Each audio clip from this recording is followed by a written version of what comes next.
Nous vous saluons dans le nom de Jésus-Christ. Tunawasalimia mjina Yesu Kristo. C'est l'émission Alpha Lumière Ni émission Alpha Lumière que vous avez l'habitude de suivre sur les antennes de la radio Golgotha. ile mnazoeza kufuata ku radio Golgotha. Alors aujourd'hui, comme toutes les autres fois, Leo kama mara yote ingine, nous allons commencer par un rappel. tutaanza na ukumbusho. Le rappel se trouve dans la méthode de prédication apostolique. Kukumbusha inakuwa mfano ya kufundisha ya kitume. Les apôtres avaient l'habitude de rappeler ce qu'ils enseignaient. Wa mitume walikuwa nazoeza kukumbusha ile walikuwa nafundisha. Alors pourquoi est-ce qu'ils rappelaient? Juu ya nini walikuwa nakukumbusha? Ils aimaient faire le rappel pour que les gens ne puissent pas oublier l'essentiel. Baripenda kukumbusha juu bantu bashisabu ya lazima. Ils avaient l'habitude de faire le rappel Walikuwa nazoeza kukumbusha dans les enseignements ndani ya mafundisho pour faire retenir les notions importantes. juu watu washike makanuni ya lazima. Alors maintenant, nous prenons 2 Pierre 1. Sasa tunabeba barua ya pili ya Petro sura kwanza. Et là, vous allez voir que l'apôtre Pierre Na kule mtaona sema mtume Petro était aussi en train de respecter le système apostolique, na yeye alikuwa anaheshimia mfano ya kitume, le système de rappel dans l'enseignement apostolique. mfano ya kukumbusha mu mafundisho ya kitume. 2 Pierre 1, 12, 13. Barua ya pili ya Petro 1, sura ya kwanza 12, 13. 12-13. Alors il est dit, Inasemwa, voilà pourquoi je prendrai soin de vous rappeler ces choses. muone juu ya nini napenda kuwakumbusha maneno haya. Je prendrai soin de vous rappeler ces choses, Ninashika kuwakumbusha maneno haya, bien que vous le sachiez hata kama mnajua et que vous soyez affermis dans la vérité présente. na mkamilishwe mu ukweli ya sasa. Verset 13. Mstari ya 13. Et je regarde comme un devoir, Na ninaangalia kama mapashwa aussi longtemps que je suis dans cette tente, wakati ningariki ndani ya hii hema, de vous tenir en éveil par des avertissements. ni waamushe nini kwa njia ya kukumbusha nini. C'est-à-dire que l'apôtre rappelle et fait des avertissements. Ni usema mtume eko nakumbusha na anafanya angalisho. Maintenant, il fait de rappel, il fait des avertissements, c'est pour que les choses essentielles ne puissent pas être oubliées. Eko nakumbusha anafanya angalisho juu bitu ya lazima bishi saulike. Alors maintenant, qu'est-ce que nous voulons vous rappeler comme chose importante? Sasa ni nini tunapenda kuwakumbusha kama maneno ya lazima? C'est d'abord le fait que Kwanza ni ya kusema dans le modèle apostolique, mumufano ya kitume pour l'église de la Nouvelle Alliance, juu ya kanisa ya Agano Jipya, il n'y a pas de danse dans l'église. hakuna kucheza ndani ya kanisa. Parce que la danse Kwa sababu kucheza se retrouve dans les désirs de la chair. inakuwa ndani ya tamaa ya mwili. Alors partout, vous verrez les gens en train de danser pour louer.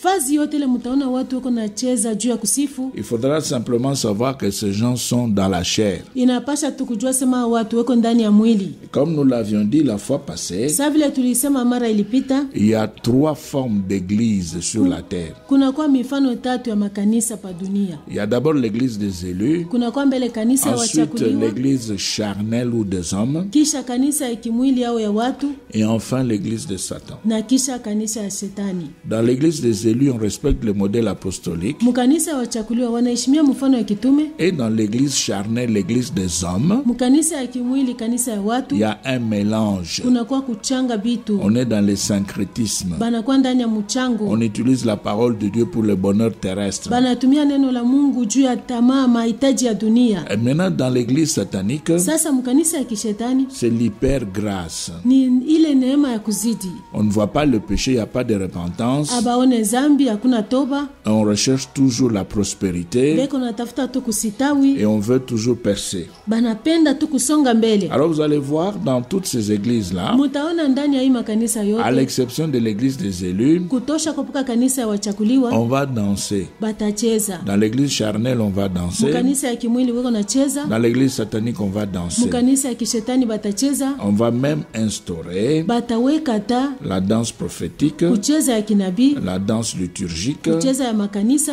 la danse d'adoration. kucheza ya kuabudu. On va même instaurer la chorégraphie Bataweka hata kule kucheza musululu pour pouvoir faire entrer le marié. juu ya kuingisha wale wanaoana. Alors cela va continuer jusqu'au retour de Jésus-Christ. Na ile tendelea mpaka siku Yesu Kristo atarudia. Parce que vous vous rappelez, Kwa sababu quand il mnakumbuka avait donné la parabole du blé et de l'ivraie, wakati alileta mfano ya magugu na ngano, il avait dit qu'on ne devait pas arracher l'ivraie alisema haifai baondoe magugu parce qu'en voulant arracher l'ivraie, on risque d'arracher aussi le blé. juu mkutafuta kuondoa magugu banaweza kuharibisha na kutukuna Alors tena ça ngano. va continuer et que cela ne puisse pas vous étonner. Bitendelea ile ishimishangaishe. Mais c'est à vous de pouvoir écouter, Lakini mwenjo bakusikia, examiner les Écritures kuangalishisha maandiko et changer votre vie. na kugeuza maisha Si yenu. réellement vous aimez Dieu, vous entrerez dans l'église des élus. Kama kweli mnampenda Mungu, mtaingia mkanisa ya wachakuliwa. Et l'église des élus, Na kanisa ya wachakuliwa c'est l'église qui se trouve dans votre maison. ni kanisa ile kumunyumba yenu. Et là, vous êtes en train de suivre le modèle apostolique. Na mule Mungu nafuata mfano ya mitume. Le modèle apostolique, c'est ça ce qu'on appelle la saine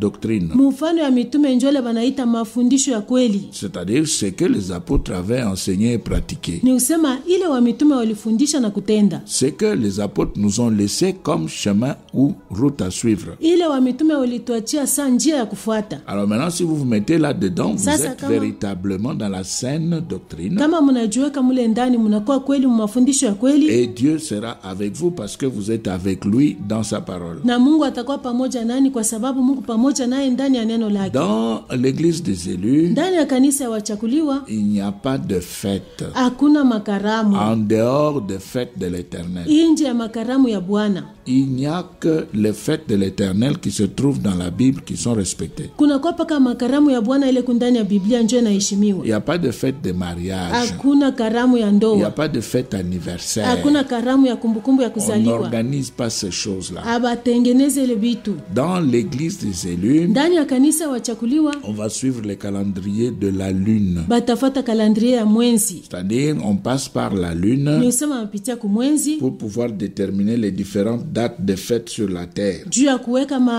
tarehe ya chana ya makaramu pa dunia. On ne va pas respecter le calendrier solaire. Hawataheshimia kalandria ya jua. Alors, c'est pourquoi on va lire un verset dans le psaume 104, Ndio maana tutasoma shairi moja mu Zaburi 104, psaume chapitre 104, Zaburi 104, et là, on va prendre le verset 19. na kule tutabeba mstari ya 19. 104, 19. 104 mstari ya 19 On nous dit ceci. banasema hivi: Il a fait la lune pour marquer le temps. ameweka mwezi kwa ajili ya nyakati, Le soleil sait quand il doit se coucher. jua linajua kushuka kwake.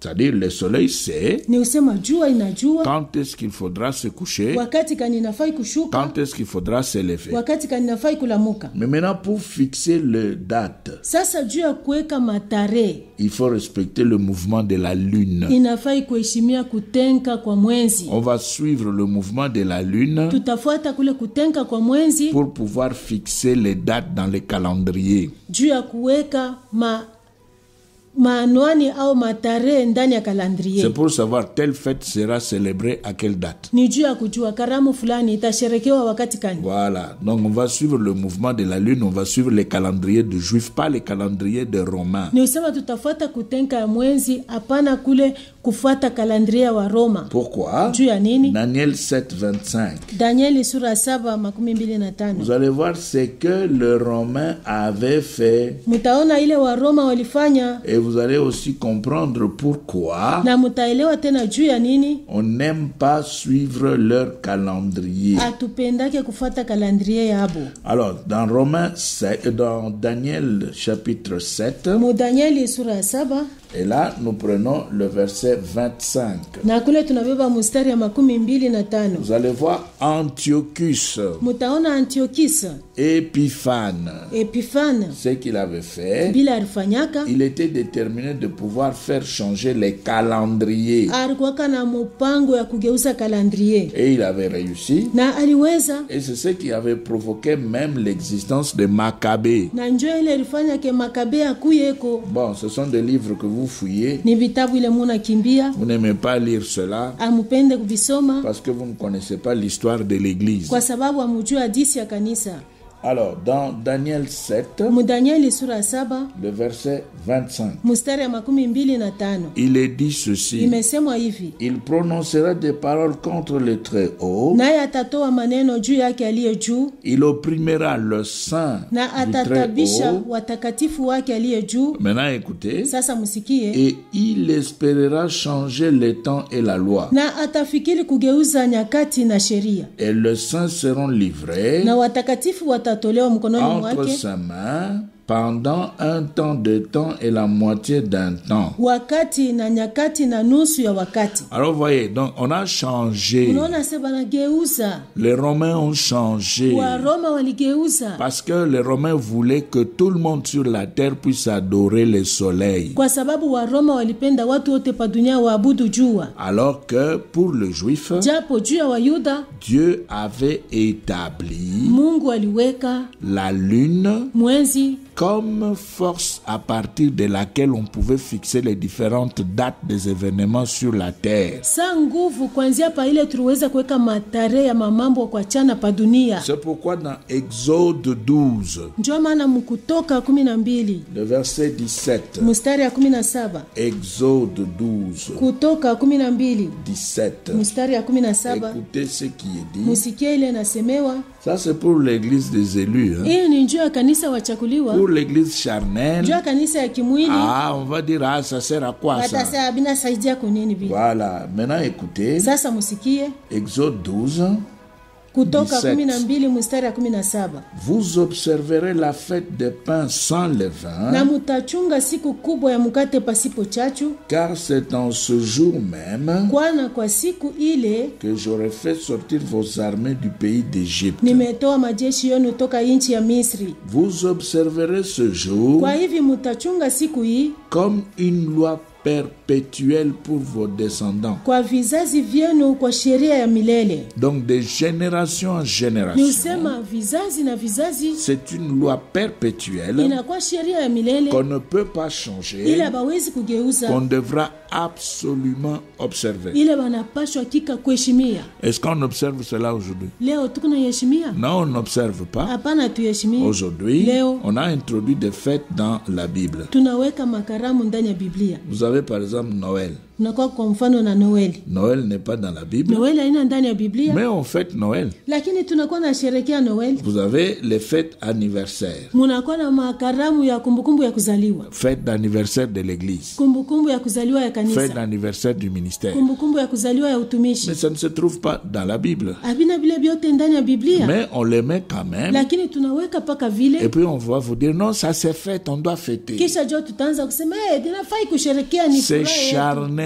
ya kimwili, Ça n'a rien à voir avec Dieu. haina mambo na Mungu. Même si c'est organisé par des pasteurs, par des religieux. Hata kama balitayarisha kwa wachungaji, watu wa kidini, Comme ça ne se trouve pas dans la Bible, saa vile haina ndani ya Biblia, c'est ni ya charnel, kimwili, c'est démoniaque. ni ya kidiabolo, Parce que tout ce qui est opposé à la parole de Dieu est kwa démoniaque. sababu yote ile nashindana na neno la Mungu ni ya kidiabolo. Alors maintenant, ça c'était notre rappel. Hii ilikuwa ni ukumbusho wetu. Nous voulons terminer ce rappel avec Tite 2. Tunapenda kumaliza hii ukumbusho na Tito sura ya 2.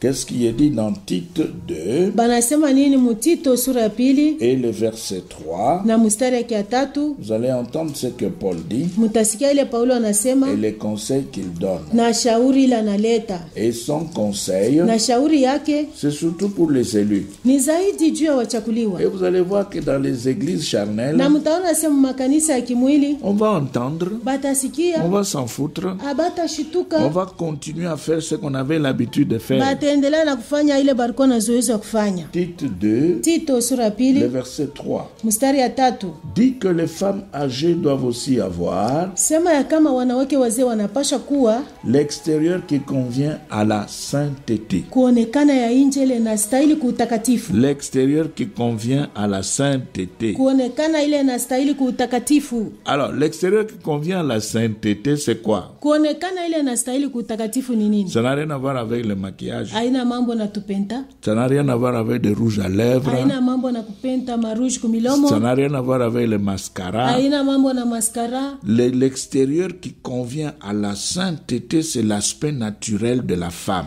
Nje ile inafaa kutakatifu ni kuonekana kwa nje kwa mwanamke. Et cela est très important. Na ile kuya lazima sana. C'est pourquoi dans l'église des élus, ndio maana mkanisa wachakuliwa, les femmes ne se maquillent pas. Wanawake wajipentake. Les femmes ne portent pas de hauts talons. Wanawake wavalake vilato birefu. Des mini-jupes. Tumajipu tufupi. Des mini-robes. Mankanjo mfupi. Des mèches. Mamesha. Des plantes. Maplante. Des bijoux d'or.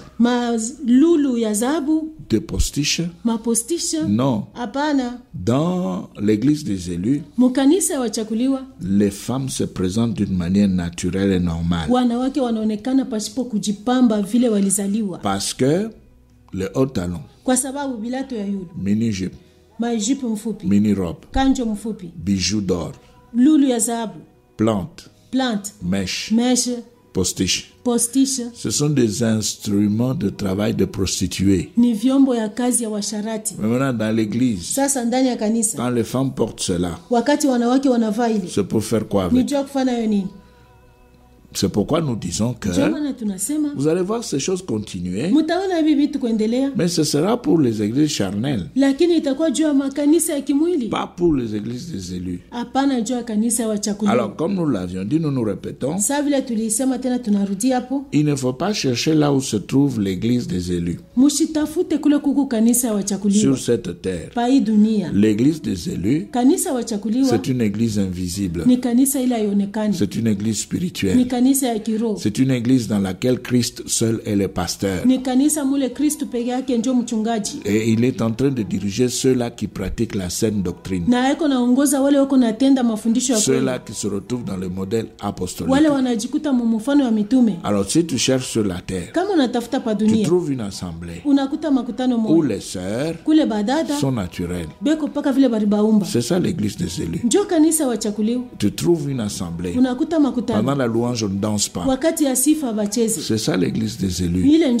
Tu trouves une église. On n'organise pas de fêtes anniversaires. On ne bénit pas le mariage dans l'église. On présente seulement le marié. C'est ça l'église des élus, parce que c'est ça le modèle apostolique. Maintenant, s'il n'y en a pas, reste chez toi à la maison. Et si tu restes chez toi à la maison, tu fais la prière, tu lis la parole de Dieu. L'Esprit de Dieu te conduira, l'Esprit de Dieu t'aidera, et l'Esprit de Dieu te placera dans une assemblée des élus. Alors, ça c'était pour notre rappel. Maintenant, nous passons au message du jour. Aujourd'hui, nous voulons voir comment faire agir le pouvoir spirituel. Pourquoi? Parce que quand on se convertit, nous rentrons d'abord dans Ephésiens 2. Et là, nous allons voir ce qui se passe quand on se convertit. Tu t'es converti, eh bien, qu'est-ce qui s'est passé? Ephésiens chapitre 2, premier verset. On nous dit ceci. Vous étiez morts par vos offenses et par vos péchés. Voilà. Et nous pouvons même ajouter le deuxième verset, dans lequel vous marchiez autrefois, selon le train de ce monde, selon le prince de la puissance de l'air, de l'esprit qui agit maintenant dans le fils de la rébellion. Alors vous voyez au premier verset, on dit vous étiez morts. Maintenant quand vous recevez Christ, vous lui donnez votre vie. Maintenant vous allez vivre le verset 5. Ephésiens 2, 5. On nous dit ceci. Nous qui étions morts par nos offenses, nous a rendus à la vie avec Christ. C'est par grâce que vous êtes sauvés. Verset 6. Il nous a ressuscités ensemble et nous a fait asseoir ensemble dans le lieu céleste en Jésus-Christ.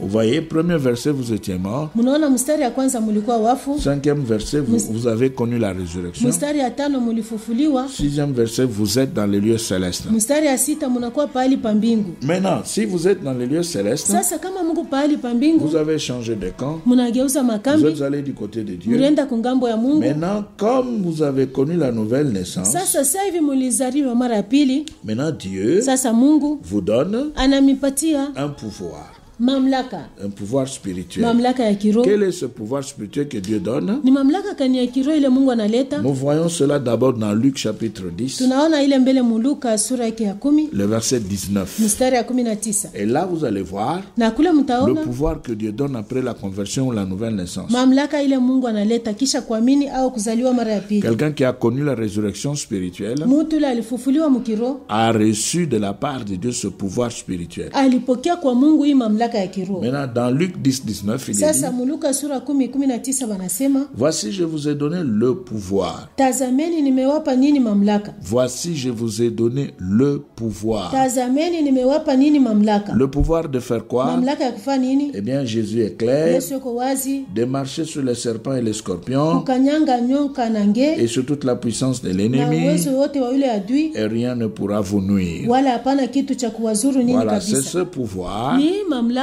qui devra donc maintenant agir, travailler, s'extérioriser. Inapaswa sasa kutumika kuonekana nje. Maintenant, comment faire agir ce pouvoir? Sasa mfano gani kutumikisha hii mamlaka? Voilà notre problème aujourd'hui. Muone mambo yetu leo. Nous voulons vous faire voir tunapenda kumionyesha comment faire sortir le pouvoir spirituel dans votre vie. Mfano gani kutosha mamlaka ya kiroho ndani ya maisha yenu. La première chose qu'il faudra faire, kitu ya kwanza ile inapaswa kufanya, c'est être sûr du fait qu'on est passé de la mort à la vie. Ni kuwa na hakikisho kusema ulitoka kwa mauti unaenda kuzima. C'est-à-dire on a reçu Jésus-Christ comme sauveur et Seigneur. Nisema ulipokea Yesu Kristo kama Mwokozi na Bwana. Et véritablement on a connu la résurrection spirituelle. Na kweli ulifufuliwa mkiroho. Et on a pris la décision d'abandonner le péché. Na ulichukua mpango ya kuacha dhambi. Parce que ce pouvoir, kwa sababu hii mamlaka, ici dans Luc 10:19, hapa Luka sura 10:19, ce pouvoir est donné aux disciples. Hii mamlaka banaipatia wanafunzi. Ce pouvoir n'est pas donné à la foule. Hii mamlaka hawaipatia makutano. Il y a une différence entre la foule qui suivait Jésus et les disciples qui étaient avec Jésus. Kuna kwa achanisho kati ya makutano ile yalikuwa nafuata Yesu na wanafunzi wale walikuwa na Yesu. Si toi tu es dans la foule, kama wewe kundani ya makutano, tu n'as pas droit à ce pouvoir. Hauna na haki kuima mamlaka. Mais si tu es parmi les disciples, kama uko katikati ya wanafunzi, tu as droit à ce pouvoir. Unakuwa na haki kuima mamlaka. Donc il faudra ici basi napashwa hapa s'assurer d'abord kuya mbele na uhakika qu'on n'a plus rien à voir avec le péché. Ya kama una tena mambo na zambi, on n'a plus rien à voir avec le monde. Hauna tena mambo na dunia. On n'a plus rien à voir avec Satan. Hauna tena mambo na shetani. Parce que ici quand on est encore dans la sorcellerie, kwa sababu hapa kama ungariki ndani ya ulozi, c'est qu'on est lié à Satan. Ni usema unafungwa kwa shetani. Si on garde encore les fétiches, kama ungariki na chunga madawa, même par les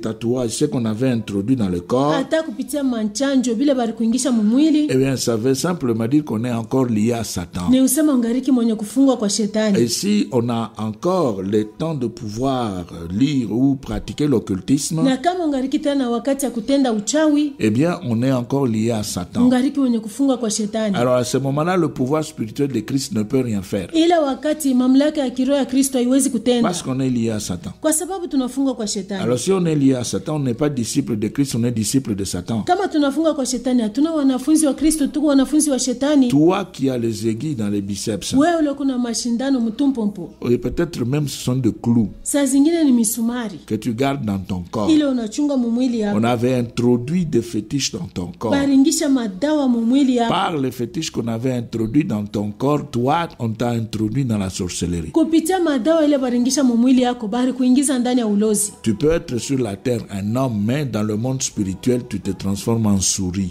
Unaweza kwa hapa dunia mtu, lakini mdunia kiroho na kwa mpanya. À partir de ce qu'on avait introduit dans le corps pour la protection. Kuanzia pa bile bari kuweka mumwili juu ya ukingo. Maintenant, tu n'as jamais confessé cela dans ton église. Sasa bile bintu au yabisemaka mkanisa yako. Nous ne le disons pas pour que vous puissiez nous chercher. Atuiseme juu mtutafute. Nous le disons pour que vous puissiez aller voir vos pasteurs et vous repentir. Tunaisema juu mfuate wachungaji wenu mtubu. Vous avez des assemblées que vous respectez, que vous fréquentez. Muna makutano yenu ile munaheshimia na kwenda kuomba. Vous avez vos pasteurs qui vous gardent. Munakuwa na wachungaji wenu wale kuna wachunga. Allez les voir et parler. Mwende mkawaone na museme. Comme ça vous allez cesser d'être disciples de Satan et vous deviendrez disciples de Christ. Hivi mutaacha kuwa wanafunzi wa shetani, mutakuwa wanafunzi wa Kristo. Maintenant le pouvoir spirituel sasa mamlaka ya kiroho aura une bonne place dans le corps. Itakuwa nafasi mzuri ndani ya mwili. Maintenant ça c'était le premier point. Hii ilikuwa ni nukta ya kwanza. S'assurer kuya na uhakika qu'on est passé de la mort à la vie. Ya kama ulitoka kwa mauti unaenda kwa uzima. On n'appartient plus à Satan. Hauna tena wa shetani. On n'a plus rien à voir avec lui. Hatuna tena mambo na shetani. On amène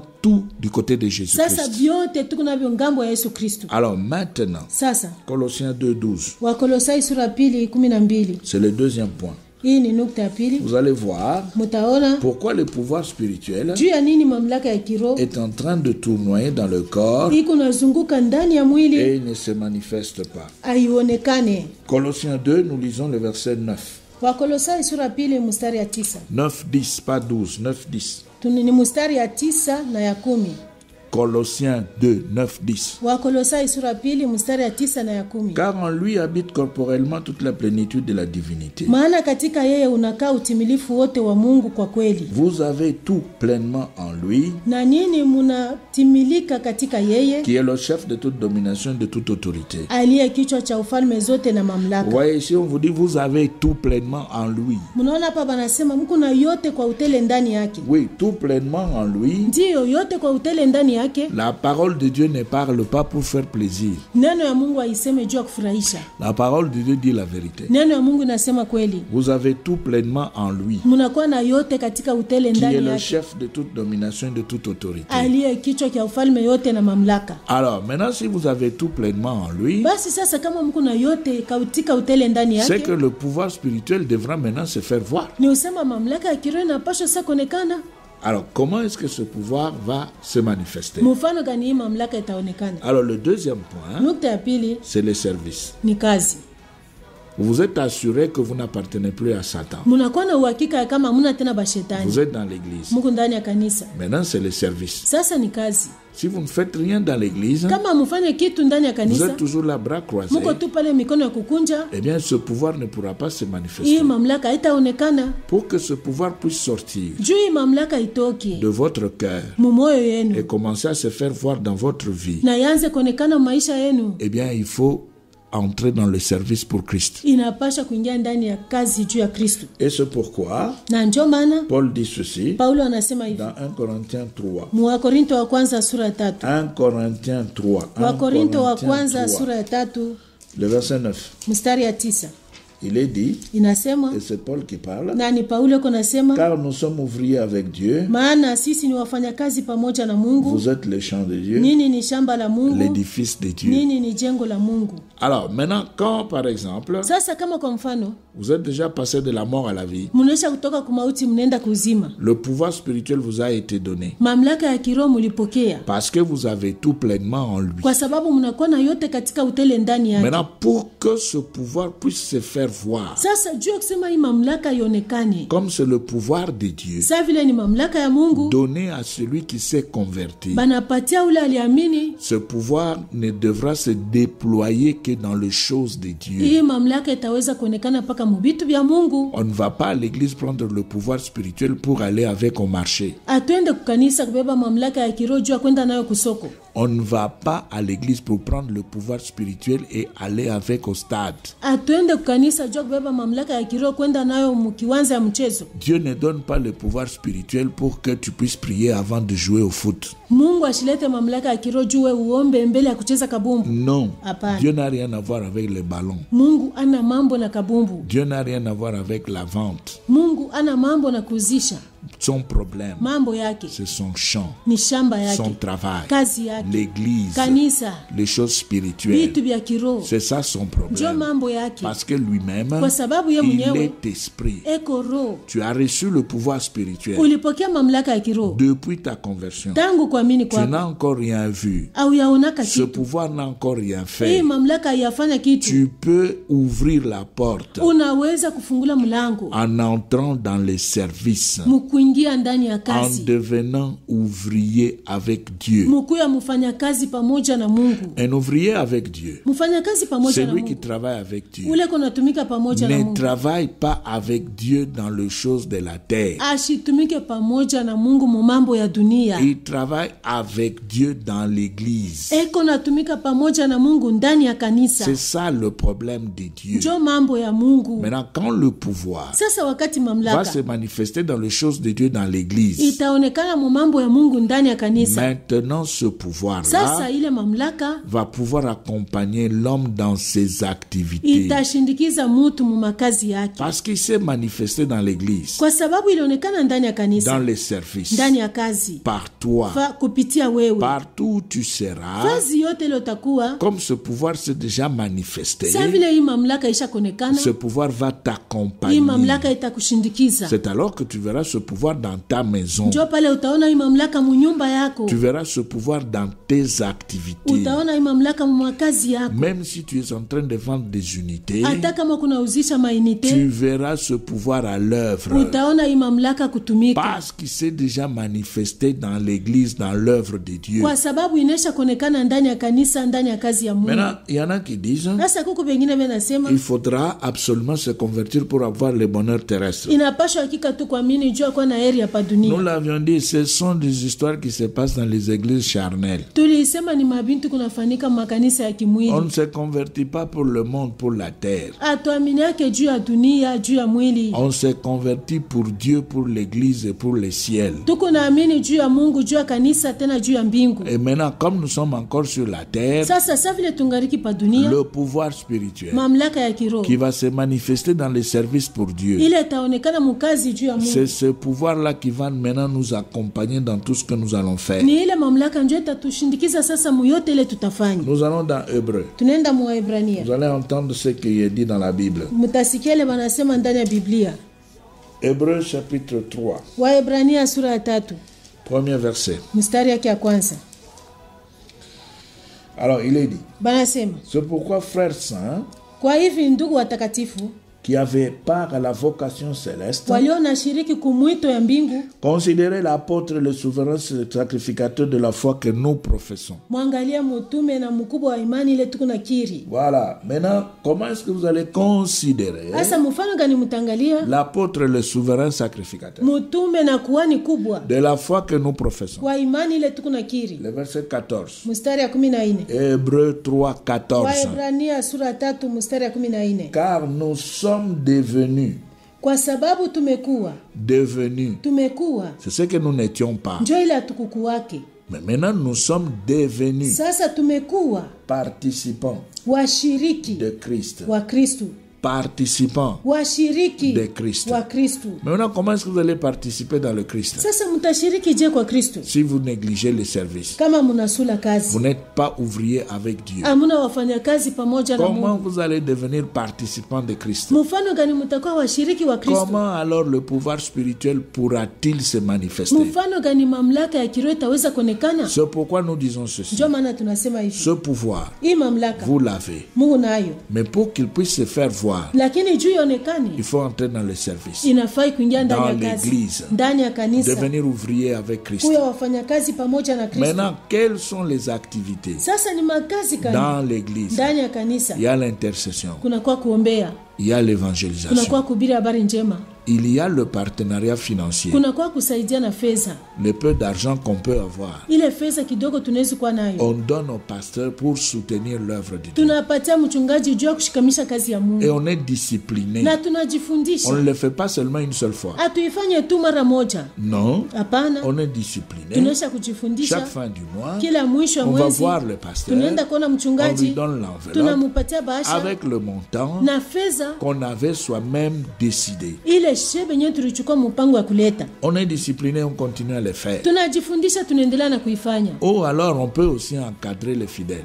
Au basi tunaweza kuchunga wa kondoo. Donc il y a l'intercession, Kuna kwa kuombea, c'est-à-dire prier pour les ni perdus. kusema kuombea wapotevu. Quand on parle de l'intercession, Wakati wanasema kuombea, il n'est pas question de prier pour soi-même, pour sa propre vie, mais c'est prier pour les autres, pour leur salut. haina kujiombea wewe mwenyewe makazi yako, maisha yako, hapana, ni kuombea kazi ya Mungu juu ya wokovu. Ensuite, Kisha il y a l'évangélisation, kuna kwa kuhubiri la habari recherche njema. de perdus pour les amener dans l'église. Kutafuta wapotevu kuwaleta mkanisa. Maintenant, quand vous allez chercher les perdus Sasa wakati mnaenda kutafuta pour les wapotevu amener dans l'église, juu ya kuwaleta mkanisa, si vous trouvez des malades, kama mnakuta wagonjwa, vous priez, mnaomba, le pouvoir va agir mamlaka itatumika pour que par la guérison que la personne puisse croire en Christ. juu kupitia uponyaji huyu mtu amini Kristo, Le pouvoir va se manifester. mamlaka itaonekana. Et si la maladie Na kama magonjwa provenait des démons, ilitoka le kumampepo, pouvoir va se manifester et tu vas chasser les démons. mamlaka itaonekana, utafukuza pepo, Et puis tu vas amener cette personne à l'église. na kisha utaleta huyu mtu kukanisa. Voilà comment ça se passe. Muone vile kunafanyika. Maintenant, si par exemple, Sasa kama kwa on ne mfano peut pas faire l'intercession, hatuwezi on ne kuombea, peut pas faire hatuwezi l'évangélisation, kuhubiri habari mais njema, on peut soutenir avec son argent. lakini tunaweza kusaidia na fedha. Nous ne le disons pas pour que vous puissiez nous chercher, venir nous donner de l'argent. Hatuseme juu mtutafute mtuletee fedha. Non, non. Hapana. Allez donner l'argent à vos pasteurs. Mwende mkapeleke fedha kwa Là wachungaji où wenu. vous priez, Kule on a mnaombaka besoin d'argent. banahitaji Les fedha. pasteurs, Mchungaji, là où vous priez, pale mnaombaka, tous ces pasteurs attendent de l'argent. wapasteri wa mafazi ile Mungu naomba wanachunga fedha. Allez leur donner l'argent. Mwende mkawapatie fedha. Soyez disciplinés. Mkwe watu wa Il ne kujifundisha. faut pas le faire une seule fois pour toutes, Haifai kuifanya mais tu il mara faut le moja. faire chaque fin du mois Inafai kuifanya kila mwisho wa et mwezi voir le pasteur pour lui donner l'argent. na kuona mchungaji juu ya kumpatia Ou fedha. alors, Au basi on peut encadrer le nouveau converti kuchunga bale banamini hapa sasa avec des leçons na d'affermissement. mafundisho ya Alors, kubakamilisha. voyez, si vous faites cela, Unaona kama mnafanya vous vile êtes dans les services. mnakuwa ndani ya Et kazi le pouvoir spirituel na mamlaka ya va kiroho sortir maintenant. itatoka Parce sasa, que c'est un pouvoir donné par Dieu pour Dieu. kwa sababu ni mamlaka ile Mungu analeta juu yake, Et ce pouvoir ne pourra se manifester que dans le champ de Dieu. na hii mamlaka itaweza kuonekana mpaka mshamba ya Et Mungu. si vous n'êtes pas dans le champ de Dieu, le pouvoir ne se manifestera Kama pas. hamuna mshamba ya Mungu, mamlaka itaonekana. C'est pourquoi vous avez toujours des cauchemars malgré les prières. Ndio maana Mungu mpaka na mandoto ya boka ingawa maombi. Et c'est pourquoi la délivrance ne tient pas Ndio malgré maana les prières. ufungulifu haifanike ingawa maombi, Malgré les jeûnes, ingawa mafungo, malgré les veillées, ingawa kukesha, malgré le nombre de jours de jeûne, ingawa bwingi ya masiku ya kufunga, mais rien ne marche. hakuna kitu inatembea. Pourquoi? Juu ya nini? Parce que vous n'êtes pas dans les services. Kwa sababu hamuna ndani ya kazi. Dans Luc 8, Muluka sura 8 vous allez voir mtaona ce qui s'était passé ile ilifanyika du temps de Christ. mwakati ya Kristo. Luc 8, Luka sura 8 nous lisons 1 jusqu'à 3. tutasoma mstari ya kwanza kufika ya 3. Écoutez. Msikieni. Ensuite, Jésus allait de ville en ville Kisha alizunguka katika miji na vijiji, et de village en village, katika vijiji na vijiji, prêchant et annonçant la bonne nouvelle du royaume de Dieu. akihubiri na kupasha habari njema ya ufalme wa Mungu. Maintenant, écoutez le verset 2. Sasa msikie mstari ya Luc pili. chapitre 8, verset 2. Luka sura 8 mstari ya pili. Le 12 était avec lui. Na wale 12 walikuwa pamoja naye. 12 apôtres Wa mitume 12 étaient avec lui. walikuwa pamoja naye, Et quelques femmes na wanawake fulani qui avaient été guéries walioponyeshwa d'esprits malins pepo wabaya et de maladies. na magonjwa. Marie, Maria dite de Magdala, aliyeitwa de Magdalena, laquelle était sorti 7 démons. kwake pepo 7 wamekwisha kutoka. Bon, il y en a qui pensent que c'est à partir d'ici qu'on peut parler de la femme du ministère. Batu wengine wanazianiaka keni hapa tutasemea bibi wa utumishi. Non, non. Hapana. On ne peut pas parler à partir d'ici de la femme du ministère. Hatuwezi pai usomi kusemea bibi wa utumishi. Non, ça c'est tout à fait autre chose. Hii ni mambo ingine. Toutes ces femmes qui étaient autour de Christ, Wanawake wote walikuwa pembeni ya Kristo. regardez le verset 3. Mwangalia mstari ya 3. Jeanne, Yohana, femme de Chuza, mwanamke wa Kuza, intendant d'Hérode, mulinzi mali wa Herode, Suzanne, na Suzana et plusieurs autres. na wengine wengi. Qu'est-ce qu'ils faisaient autour de Walikuwa nafanya nini Jésus? pembeni ya Yesu? Qu'il assistait de leurs biens. Ambao walimutumikia kwa mali zao. Qu'il assistait de leurs biens. Walimutumikia kwa mali zao. Donc toi, tu dois prendre ton argent Wewe unapasha kubeba fedha yako pour pouvoir juu soutenir l'œuvre de Dieu avec. ya kushikamisha nayo kazi ya Mungu. Alors, il y a toujours une question que l'on pose là. Kuna kala tu swali moja ile watu wanauliza. Est-ce que dans la nouvelle alliance, on doit payer la dîme? Muagano jipya tunaweza kutoa 10? Oui. Ndio. Dans la nouvelle alliance, Muagano jipya on doit payer la dîme tunapaswa kutoa 10 et dépasser même le niveau de la na dîme kupita hata bwingi ya 10 parce que la dîme, kwa sababu 10 dans la nouvelle alliance, muagano jipya c'est le minimum. ni kidogo sana. Et dans les offrandes, Na ndani ya sadaka dans la nouvelle alliance, ndani ya agano jipya on doit aller beaucoup plus loin. tunapasha kwenda mbali sana. Alors nous commençons dans Luc 5. Tunaanza Luka sura 5. Vous allez voir ce qui est dit au verset 11. Mutaona ile banasema kumstari ya 11. Regardez. Mwangalieni Luc chapitre 5. Luka sura 5 et le verset 11. na mstari ya 11. Alors il est dit ceci. Banasema hivi 11. 11. Et ayant ramené les barques à terre, hata walipoleta vyombo kwa pwani. Nous sommes là dans ce qu'on appelle pêche miraculeuse. Tunakuwa mwile tunasema kuvua ya muujiza. Ils laissèrent tout Wakaacha vyote et le suivirent. wakamfuata. Ils laissèrent tout Wakaacha vyote et le suivirent. wakamfuata. Donc ça veut dire que Ndio kusema dans la nouvelle alliance, mwagano jipya tout yote appartient à Dieu. ni ya Mungu. On doit se déposséder de tout pour Dieu. Tunapasha kuacha vyote juu ya Mungu. Toujours dans Luc, Paka Luka chapitre 14. sura 14. Luc 14. Luka sura 14. Et nous prenons le verset 33. Tunabeba mstari ya 33. Vous allez voir mutaona que dans la nouvelle alliance, ya kama mwagano jipya on paye plus que la dîme. tukunatoa kupita chekumi. Et cette dîme est payée chez les pasteurs. Na hii chekumi tunaitoa kwa mchungaji. On ne peut pas prier à la Rouachi et aller payer sa dîme à la Katouba. Hauwezi kuwa kunaomba kuruashi unaenda kutoa chekumi mkatuba. Non. Hapana. On ne peut pas non plus diviser la dîme pour partager entre les orphelins, les veuves et les pasteurs. Hauwezi tena kubeba chekumi unaigawanya, hiyo unapatia yatima, hiyo unapatia bajane, hiyo unapatia mchungaji. Non. Hapana.